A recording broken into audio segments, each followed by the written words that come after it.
Greetings, this is Berto, and we're playing a new game. It's called 80 Days. This was a critically acclaimed mobile game that just recently came to Steam. I played it briefly while I was, just before this, I guess, just to get a handle on it. It's based off of Jules Verne's classic book, Around the World in 80 Days. And that's what we're trying to do. And while I'm here talking, time's literally counting down, so we had better get to it. I'll put my timer on, because I forgot to do that.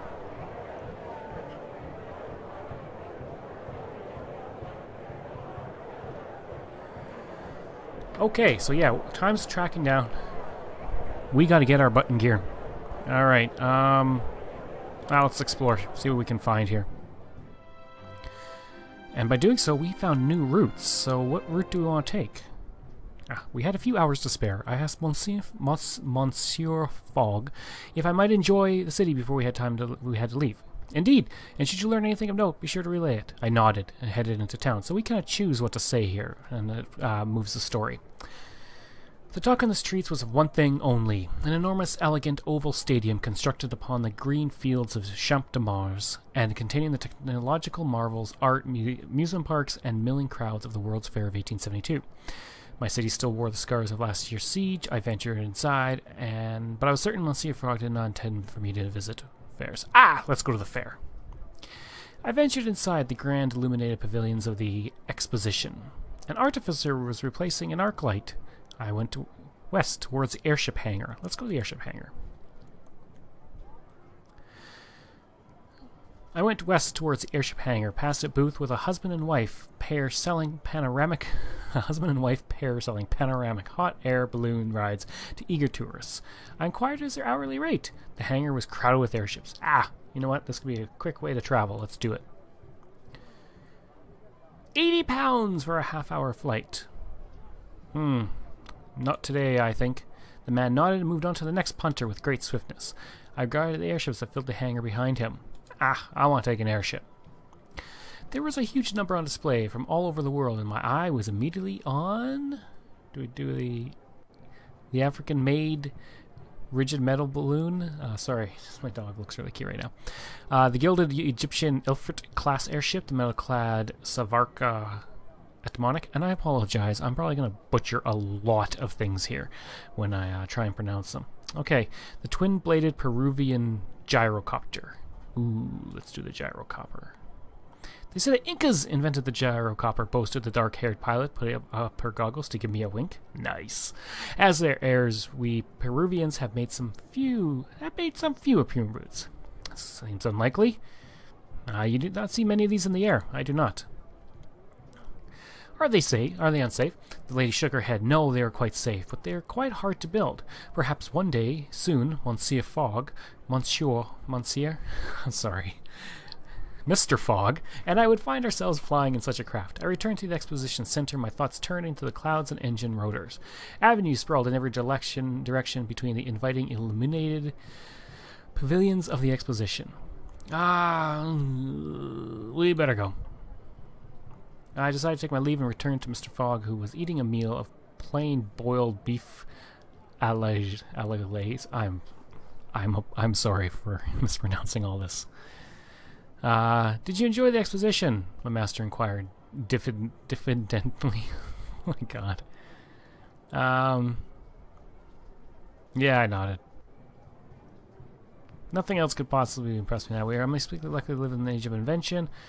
We traveled by airship, do you suppose? I think it highly likely, he replied. They are expensive but extremely fast.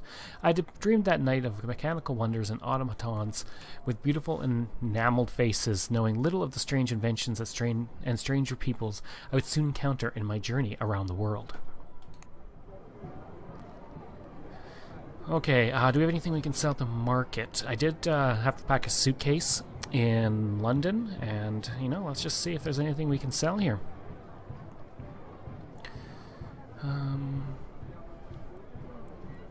Sell for 470. Yeah, let's do it.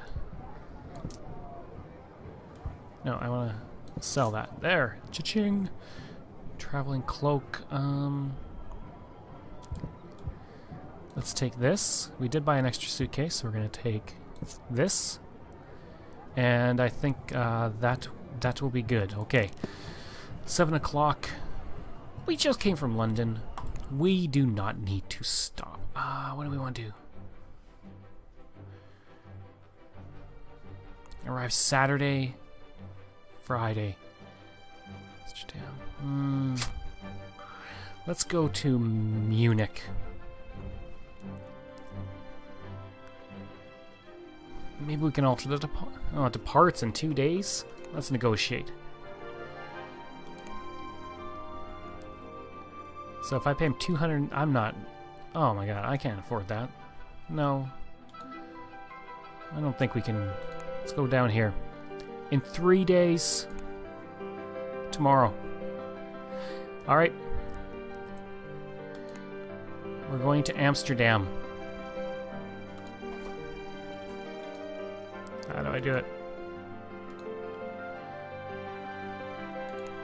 Alright, I guess we'll go back here. And we're gonna stay in a hotel for 1 day.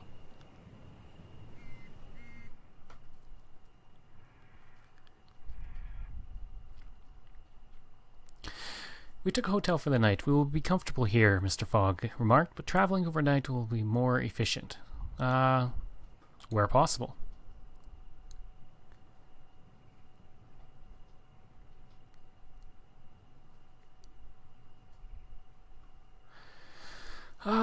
We cannot travel where it is not possible, certainly. Still, the surrounds of the Hotel Ritz were most enjoyable. Okay, day 3. Let's kick it. Yep, let's take it. Embark. Boom. Private car?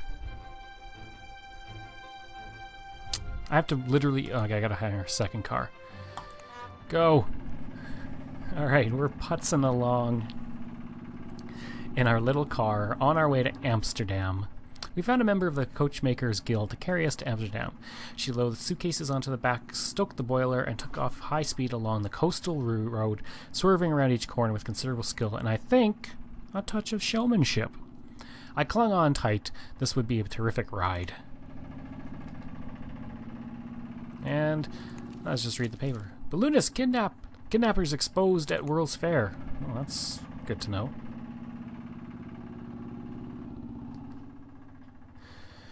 Once or twice, the metal-rimmed wheels lifted the chassis clear from the road on one side, only to bump down after a chuff and a puff more of the engine. We were jolted around like so much poultry.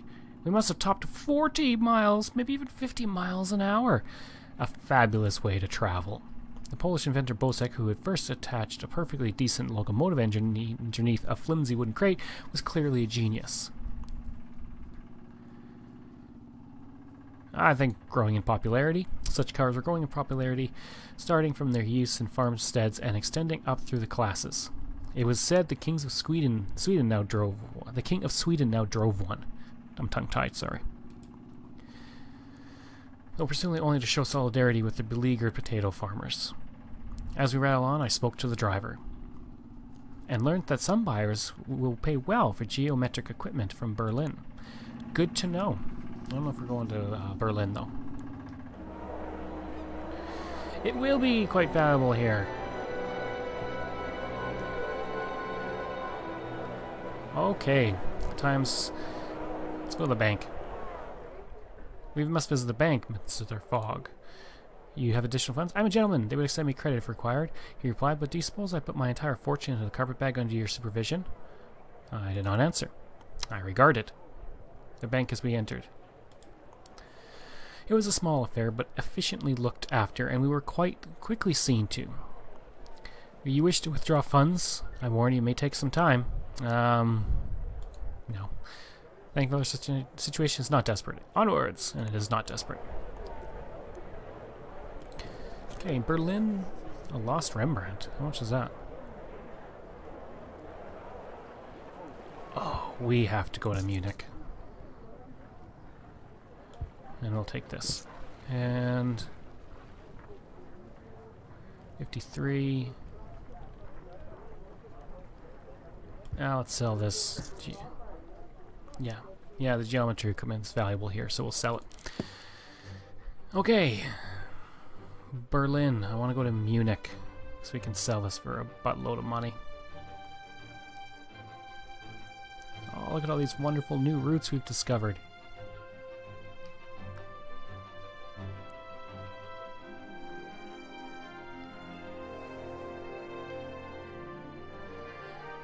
Okay, there are lots of them. I think that's the gist of what they're trying to tell me here. Amsterdam. Let's plan our trip.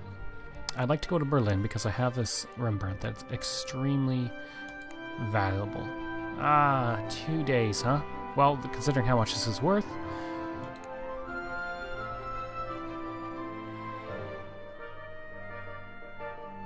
Can I...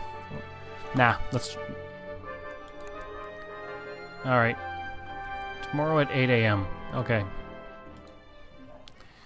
Stay in a hotel. I'll pass the night here. And 6:30 in the morning. Though the people of Amsterdam move about its canal side streets with a sense of optimism and good cheer, I felt no pressing need to linger. We do have to get going. Amsterdam was a great center of trade and culture, but now it strikes me as a provincial sort of place. There was, of course, the route following the canal south. Though I feared that to end up in Munich after nearly a week of travel would hardly please my hard-driving mass. So many choices, all that remained was to choose how best to depart. Oh! My relationship with him has deteriorated slightly. Can I... let's go to Berlin. I don't want to go by private car. Do I have to go by private car? Is that the only way I can go?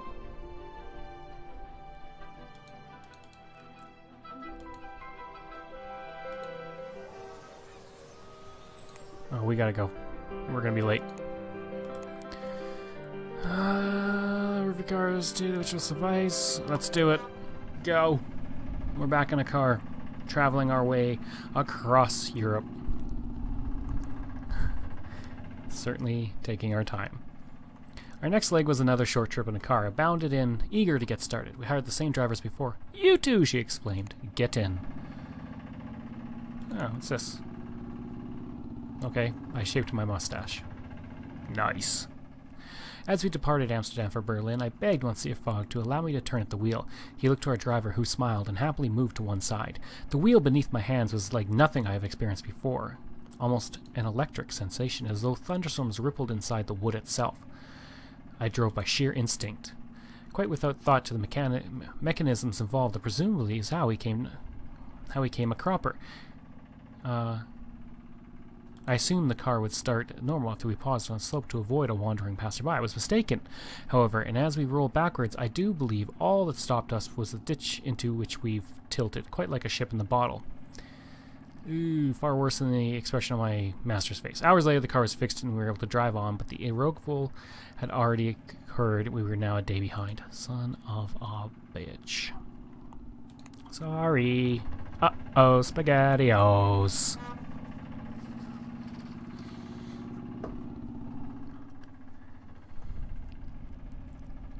We made good progress in the car, but not enough to recover our lost time. Toot, my friends, toot! So our driver asked quite suddenly after a full day and a half silence, why are you going to Berlin anyways? Going around the world. The driver frowned. By car? By train, ship, whatever we can find. You should go south into Africa. The Zulus near Ulundi run long-distance airships across the world. That was the extent of our discussion. She returned to driving, and I to watching the world slip by.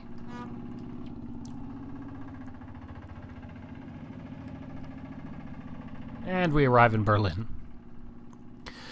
The road swept beneath our feet like a dogged gardener. Finally we came upon a sight of tilted roofs, the harbor, and the smell of herring. We had arrived in Berlin.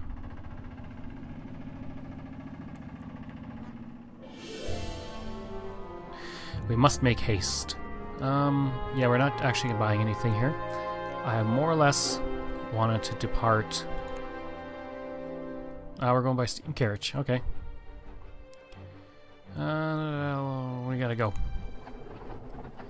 And now we're gonna sell what I had bought in Amsterdam for a buttload of money. We crossed from Berlin to Munich in a patched-up steam carriage. The smoke pumped out of the back through a tall iron chimney, leaving a soot-smudged wake which trailed us like a flag. Our driver, Christoph, could not stop talking of his father. The countryside was the very definition of bucolic. With cattle breeze, coal sheds, and roving automatic tractors digging up the fields. I apologize if I'm butchering words. Words are hard. Let's wait. Artificer expedition rumored for the North Pole.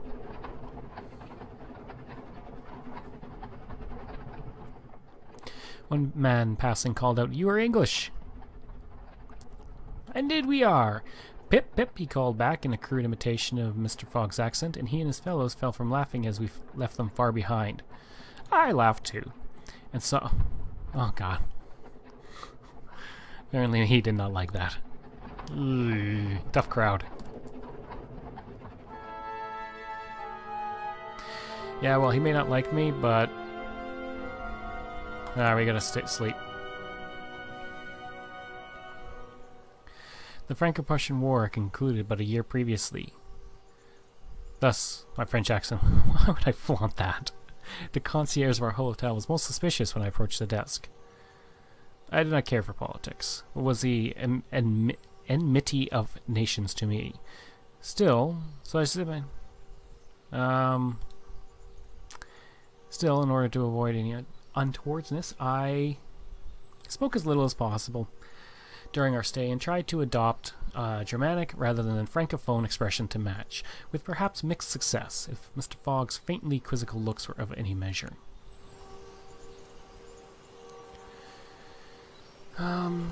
Let's explore. We gotta burn some time, so... There was a little daylight in Munich, but the sky was shrouded in steam and oil fumes from the tractors and hydraulic excavators in the streets. Let's go to the cafe. I went to the cafe not wanting to become covered head to toe in soot. My poor jacket would not survive such an indignity. I'm now courageous. Okay. Alright! $7,200. Bam! Alright, that's awesome. Magnifying glass. That's $10. Nah, well, that's nothing else I'll buy. Okay, we're actually going to stop it there for this episode. Thank you for watching. If you click like, that would be great. If you click subscribe, that would be even better. And we're going to continue on our journey around the world in 80 days.